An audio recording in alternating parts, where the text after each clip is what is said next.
La grande marque Puma réunit dans un même stade le roi du sprint Usain Bolt et l'attaquant du Manchester City Sergio Aguero. Usain Bolt, supporter du Manchester City, est venu défier amicalement Aguero avant le choc Manchester City-Manchester United qui a fait vibrer la Premier League les week-ends derniers. C'est de bonne grâce que le roi du sprint s'est prêté à cette vidéo en forme de teasing avec l'attaquant vedette de Manchester City. Alors que l'Argentin trottine seul sur le terrain de foot, le roi du sprint se propose de venir l'aider à améliorer sa pointe de vitesse.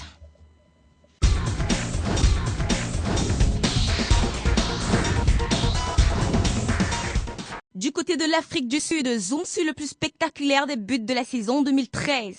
Il s'agit bien de celui de Fickou Tefera, l'attaquant de l'équipe sud-africaine. C'est à regarder. Finter looking threatening, but his return ball is not quite so brilliant, but the finish is absolutely spectacular.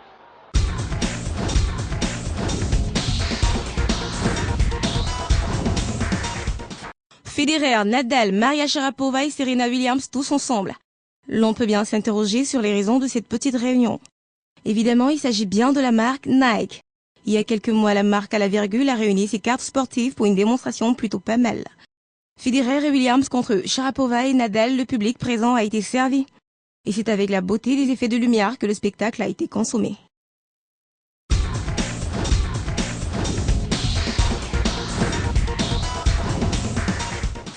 Premier penalty raté pour Balotelli de toute sa carrière. L'attaquant du Milan AC n'a pas réussi son tir face au gardien du Napoli. C'est à regarder.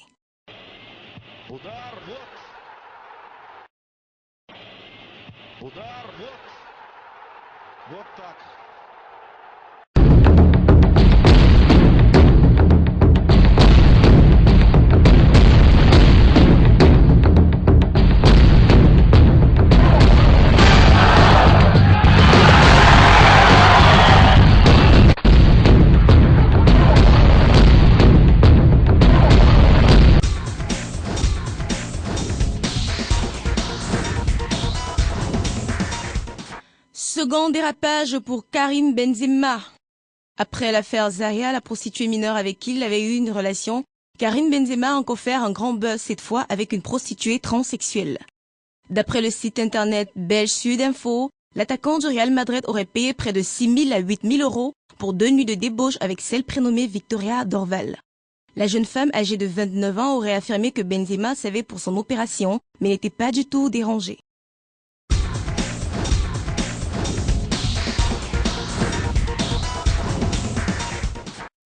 Premier but de Neymar en Liga. Le jeune attaquant brésilien a effectué les prouesses lors du match livré contre Real Sociedad. Sur une passe de son coéquipier Alexis, Neymar s'est frayé un chemin entre les défenseurs du camp adverse et a inscrit un score en faveur de son équipe.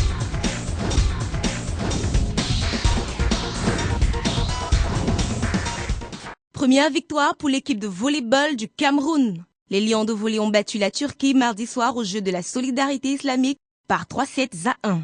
Les Camerounais sont juste revenus au score dans la mesure où ils ont été menés par 1-7-0 d'entrée de jeu. Avec cette victoire, les poulains d'Abbas Maloum peuvent espérer sortir la tête du lot.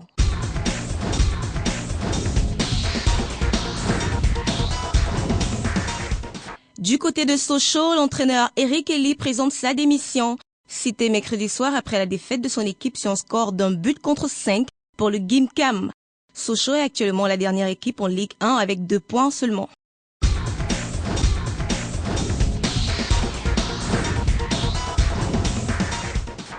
Mamadou Sakho a dit au revoir aux supporters du Paris Saint-Germain. Le jeune attaquant était accompagné de sa fille au Parc des Princes où il a adressé un message de revoir aux fans du PSG. Il évolue désormais au Liverpool qui devient sa nouvelle famille. C'est d'un regard plein de l'âme et un public en furie que le jeune attaquant a fait ses adieux à ses fans.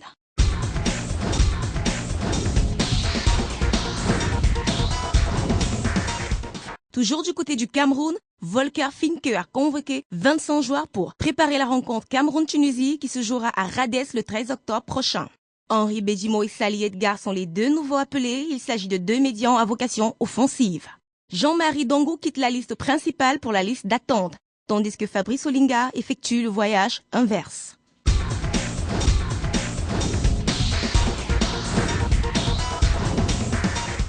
Coup dur pour Arsenal. L'attaquant Theo Walcott s'est fait opérer et ne fera pas les prochains matchs de son club, ni les rencontres de l'Angleterre dans les qualifications pour la Coupe du Monde.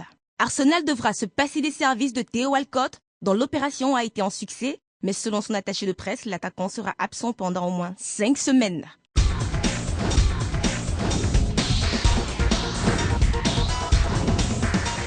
Suspension de Mario Balotelli. L'attaquant du Milan AC ne fera pas les 3 prochains matchs de son club pour avoir contesté après la rencontre perdue face à Naples.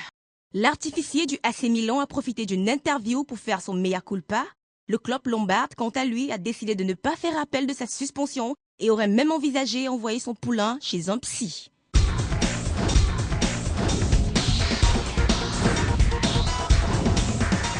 Pendant 7 jours, capitale du volleyball de la sous-région. Elle abrite en effet, depuis ce 24 septembre, au Hall des Arts, Loisirs et Sports, la Coupe des Nations seniors hommes et dames de la zone 3 de volleyball. Je voudrais saluer donc le Togo, le Burkina, la Côte d'Ivoire, le Ghana et le Niger que je vous prie de saluer très fort.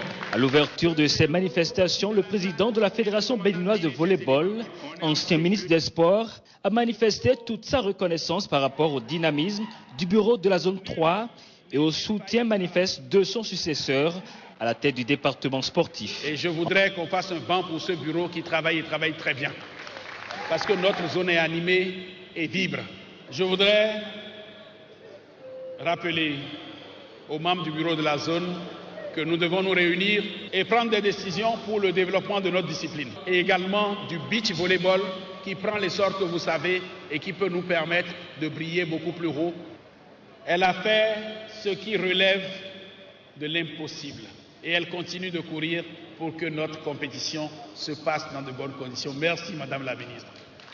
Que Dieu vous garde et que vous fassiez beaucoup mieux que ce que nous avons fait. En effet, le soutien est resté indéfectible du côté de la ministre Azaria, qui, après ses chaleureux mots de bienvenue à l'endroit des différentes délégations, apprécie l'engagement des pays représentés. C'est pourquoi le gouvernement du docteur Boni Yahi, à travers mon département, est heureux d'accueillir cette édition et se doit d'apporter son soutien à toutes les actions des différentes fédérations qui œuvrent pour le brassage et l'amélioration des performances des sportifs de nos pays. Pour préserver ce sport, facteur de consolidation des liens d'amitié des peuples, les volleyeurs et volleyeuses ont été conviés à prester dans un esprit de loyauté et de fair play et les arbitres à la stricte impartialité. Ne faites des faveurs à aucune équipe. Appliquez le règlement parce que autrement ça gâte la fête.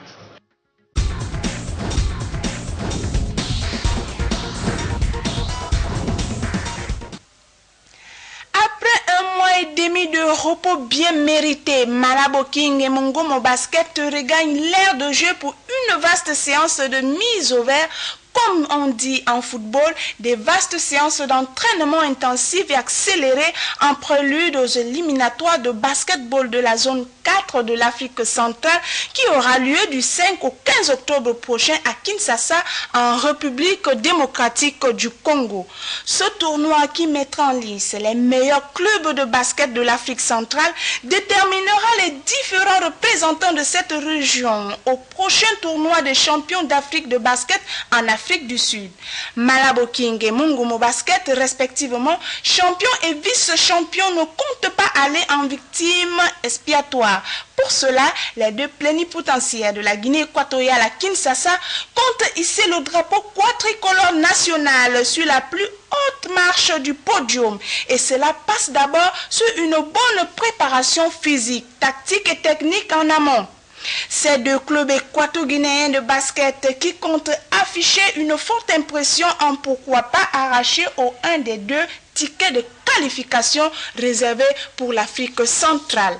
Les deux représentants de la Guinée équatoriale sont déjà en plein galop d'essai à travers des séances accélérées d'entraînement matin et soir.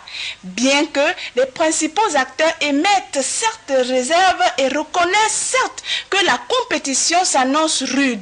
Après et avec plus de pression au regard de l'enjeu de la qualification, mais ils sont confiants et sereins que c'est au bout des efforts et de la confiance en soi-même que toute réalisation fructueuse sera possible.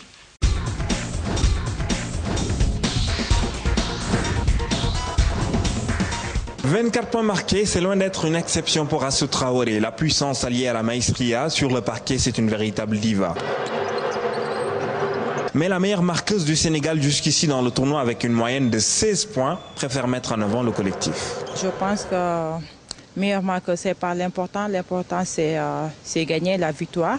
Et on a joué une équipe, on a joué collectif et tout. Je pense que c'est pour ça que j'ai été meilleure et je n'étais pas la seule. Je pense qu'il faut continuer comme ça à bosser. Voilà quoi. N'empêche que l'ailière forte brille par sa régularité. Pour elle, c'est la 4e participation en Afrobasket, 4 éditions, qu'elle apporte sa pierre à l'édifice. L'objectif pour elle, c'est de garnir son armoire à trophées d'un premier titre en Afrobasket. Et oui, Astou Traoré n'en a jamais remporté. Je suis là pour gagner la CAN. Et je pense que c'est tout le monde, on n'est pas là pour rigoler et tout. Et comme j'ai jamais gagné la Coupe d'Afrique, et là je donne tout mon possible en attaque comme en défense et pour apporter quelque chose à l'équipe, pour que je puisse gagner la Coupe d'Afrique avant d'arrêter ma carrière. Ainsi, ce sera la cerise sur le gâteau d'une carrière remplie avec des passages dans les clubs d'Espagne et de France. Astou Traoré évoluera la saison prochaine dans le club de l'Hexagone, Saint-Amand-les-Lieux.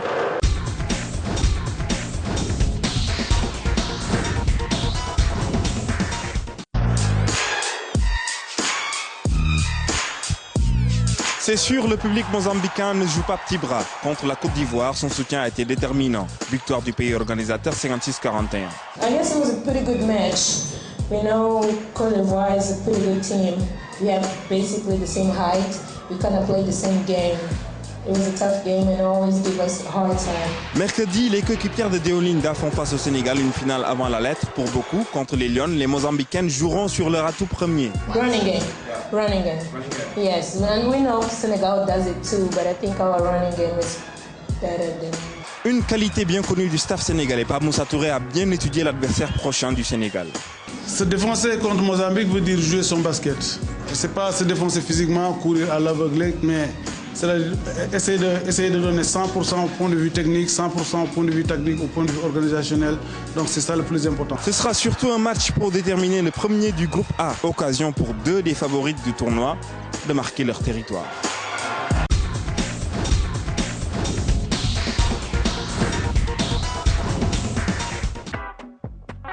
Fer de lance du football congolais depuis quelques années, la Léopard de Dolisie, vainqueur de la Coupe CAF édition 2012, vient de passer à côté d'une qualification en demi-finale de la Ligue africaine des champions, la plus prestigieuse des compétitions en club. L'aventure des protégés du président Rémi Ayew Sekounga s'est arrêtée en terre égyptienne, précisément à El Gouna, à environ 50 km du Caire. La forte délégation des Fauves du Nari, qui s'est rendue à El Gouna par vol spécial, croyait au succès de son équipe. Mais hélas, ce dimanche 22 septembre 2013, la victoire a tourné le dos aux couleurs vertes et blanches chères aux Dolisiens. Un match nul aurait pourtant permis aux Fauves du Niari de s'en sortir. À la place, c'est plutôt un 54-1 au profit du Zamalek d'Égypte, lui aussi éliminé. Du parcours de la Léopard en Ligue des Champions, pour la première fois de son histoire, on retient que cette équipe a fait beaucoup de victimes. CF Mounana du Gabon, Kano Pierre du Nigeria, Entente Sétif d'Algérie, Orlando Pirates d'Afrique du Sud, le Zamalek d'Égypte. Soit un total de 12 matchs joués, 5 victoires, 6 défaites et un match nul. Au vu de cette grande performance, la lourde charge revient au staff dirigeant de la Léopard de tirer les leçons de cet échec pour mieux rebondir l'année prochaine.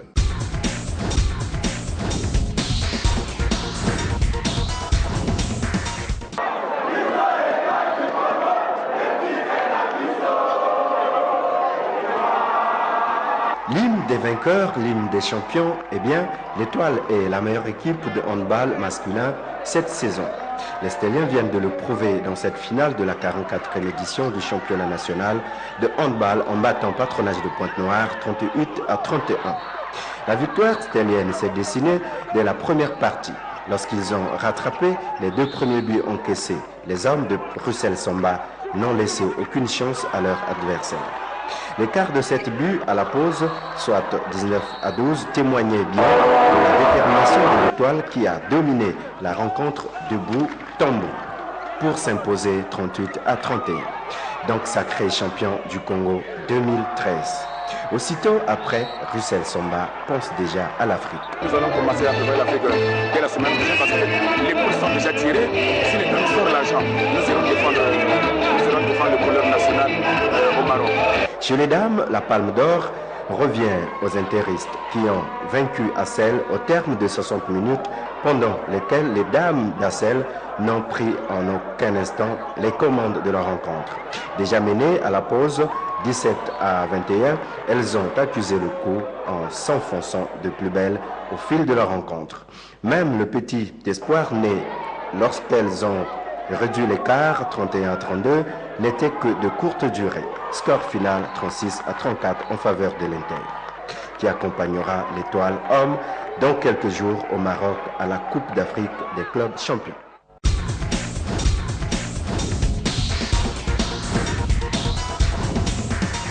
Avant l'entame de la partie, le tout-puissant Mazembe s'engage dans cette opposition de la 6e journée en Coupe de la Confédération avec la ferme ambition de conserver la première place du groupe B. Les Marocains posent la balle à terre, mais commettent une erreur défensive à la 32e minute que malheureusement Bwana Ali Samanta ne convertit pas en but. 5 minutes plus tard, sur une ouverture de son coéquipier, Faxa fixe Eric Kulukuta et sur une frappe à ras du sol ouvre le score pour son équipe. 1-0, ce sera le score à la mi-temps. En seconde période, Mazembe tente de revenir à la hauteur de son adversaire, mais il ne trouve toujours pas de faille. À la 51e minute, sur une longue transversale de son partenaire, Chamel Halawi double la mise en trompant de la tête Robert Kidiaba. 2-0, ce sera le score final.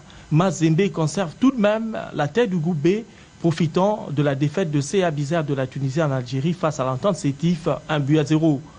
En demi-finale, Mazembe jouera la formation malienne du Stade malien avec une première manche prévue à Bamako le week-end du 4 au 6 octobre prochain.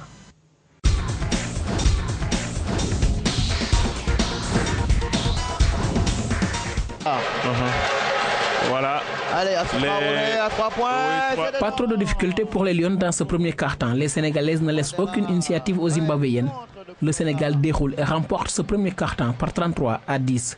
Le Sénégal, le score est pas bien. Au deuxième quart-temps, le Sénégal veut creuser l'écart. Les Lions assurent le spectacle. Bien joué, Neidjola qui intercepte le ballon. La contre-attaque avec Jojo Diouf. Plus 2. Ouais. Jojo, Neidjola. Le point. Elle termine très fort cette première période. 60-20, soit 30 points d'écart pour aller à la pause. Le Sénégal qui termine très bien cette première période. À la reprise, les Lions se font plaisir face à une formation zimbabwéenne qui ne peut constater les dégâts. C'est vrai. Au sifflet contre Assou Traoré. Au quatrième et dernier quart-temps, les Lions creusent l'écart. Les Zimbabwéennes tentent tout de même de revenir au tableau d'affichage, mais rien n'y fait. Les Lions gagnent le match par 123-45. Le Sénégal joue son 4e match ce mardi. Ce sera contre l'Algérie. Imaginez, on savait qu'entre ces deux équipes, il n'y aurait pas photo.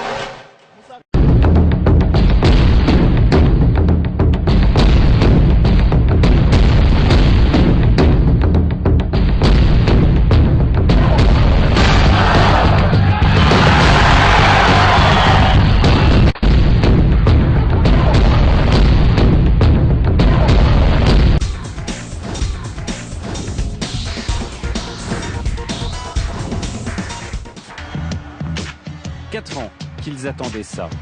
4 saisons que les joueurs du Stade français végètent hors du top 6.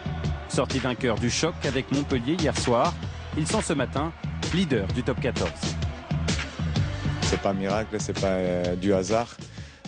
Ça fait plusieurs mois que cette équipe, comme j'ai dit avant les matchs, travaille dans l'ombre, travaille dans le silence, se sacrifie, et il y a un sens du partage, un sens du plaisir de se faire mal ensemble. Ça fait longtemps qu'on n'était plus dans le sommet, enfin quelques années, et c'est vrai qu'on fait un début de saison cohérent et qu'on voulait absolument valider ça par un bon résultat contre Montpellier. On savait que ça serait dur, ça l'a été, mais je crois qu'on a fait ce qu'il fallait. Avec un petit peu plus de réussite, le score aurait pu être un peu plus large. Un écart de seulement 7 points au final, 18-11. Montpellier était clairement venu pour s'imposer en alignant le même 15 que celui qui avait balayé Clermont la semaine passée. Tout, sauf un choc en bois, à l'image de cet échange aigre-doux entre Fabien Galtier et son ancien joueur Geoffrey Doumerou à l'issue du match. Le coach héroltais refuse de lui serrer la main avant de l'apostropher. Doumerou avait égratigné Galtier dans la presse cette semaine. Fin de la conversation, le joueur indique le score à son ancien entraîneur. Il n'a pas voulu me serrer la main, j'ai pas compris, donc après voilà, pas plus, hein. Ça restera entre nous, c'est comme ça. Il n'y a pas eu d'échange? Oh, pas de coup de poing. Hein. Non mais parole. Si, mais on s'est dit bonjour avec la parole. Un match qui avait commencé fort pour Montpellier avec cette pénalité de Jonathan Pélissier.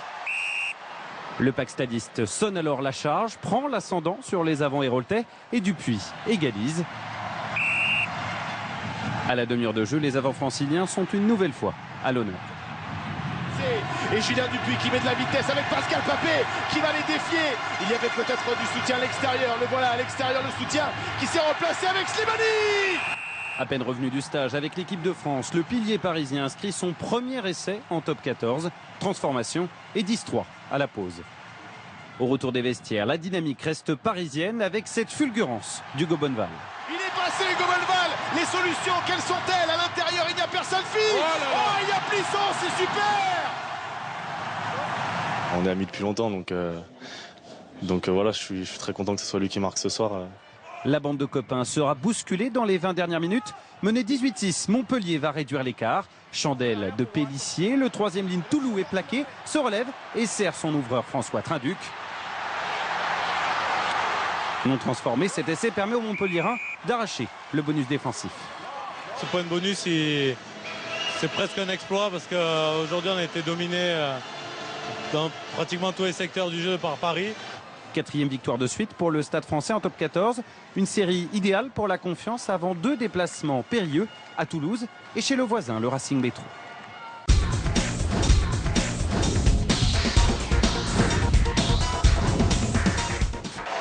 L'affaire n'a pas été de tout repos, mais Richard Gasquet a bien fini par écœurer Mikhail Youzhny en 3 manches. Un quart de finale mené de main de maître après la perte du premier set. Inspiré et perforant, le Biterrois se qualifie donc pour une 2e demi-finale consécutive à Bangkok, un mois après celle de l'US Open. Il y rencontrera Milos Raonic, croisé à New York lors d'un 8e de finale homérique que Gasquet avait remporté en 5-7 après avoir sauvé une balle de match. Les retrouvailles s'annoncent festives. Pour Gilles Simon, la belle série se poursuit avec une 6e victoire consécutive. La tâche n'a pas été facile non plus pour le Niçois qui a eu besoin de 3-7 également pour venir à bout d'Igor Sijling. 2h28 de jeu exactement pour un Gilles Simon qui commence à accuser le coup physiquement et qui pourrait souffrir en demi face au solide Thomas Berdych. S'il parvient toutefois à franchir l'obstacle tchèque, Simon espère bien retrouver Richard Gasquet en Thaïlande. L'an dernier, le Biterrois l'avait battu en finale.